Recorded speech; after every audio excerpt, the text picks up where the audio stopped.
I'm Jim Vardaman from Jackson, Mississippi. In describing your allocation of capital to your wholly owned subsidiaries, you wrote in the annual report that, quote, you charge managers a high rate for incremental capital they employ and credit them at an equally high rate for capital they release, end quote. How do you determine this high rate, and how do they determine how much capital they can release? Well, what we try to do with those arrangements, the questions about incentive arrangements we have with managers or other situations where we either advance capital to a wholly owned subsidiary or withdraw it. Usually that ties in with the compensation plan. And we want our managers to understand just how highly we do value capital. And we feel there's nothing that creates a better understanding than to charge them for it. So we have different arrangements. Sometimes it's based a little on the history of the company. It may be based a little bit on the industry. It may be based on interest rates at the time that we first draw it up. We have arrangements depending on on those variables and perhaps some others, and perhaps just how we felt the day we drew it up, that range between 14% and 20% in terms of capital advanced. And sometimes we have an arrangement where, if it's a seasonal business, where for a few months of the year when they have a seasonal requirement, we give it to them very cheap at LIBOR. But if they use more capital over beyond that, we start saying, well, that's permanent capital, so we charge them considerably more.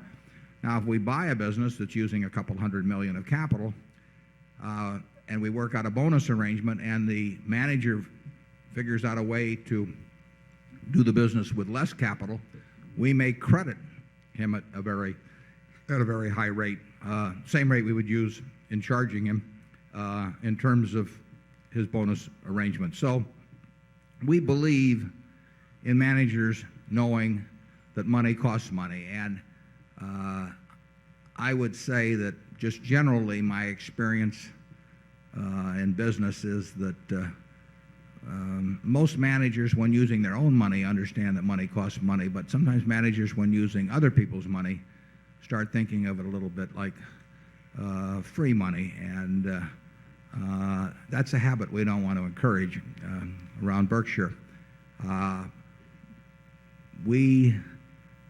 By sticking these rates on capital, we are telling the people who run our business how much capital is worth to us.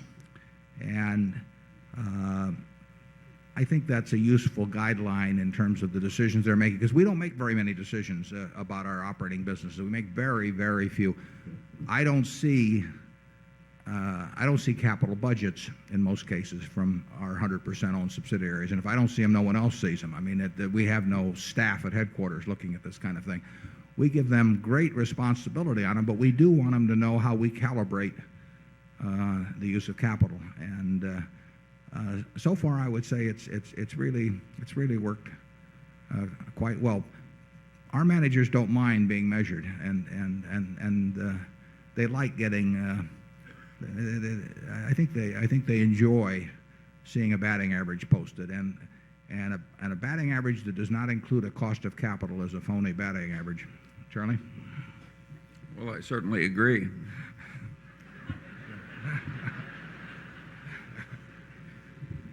And his name isn't even Buffett. I mean, Zone 4.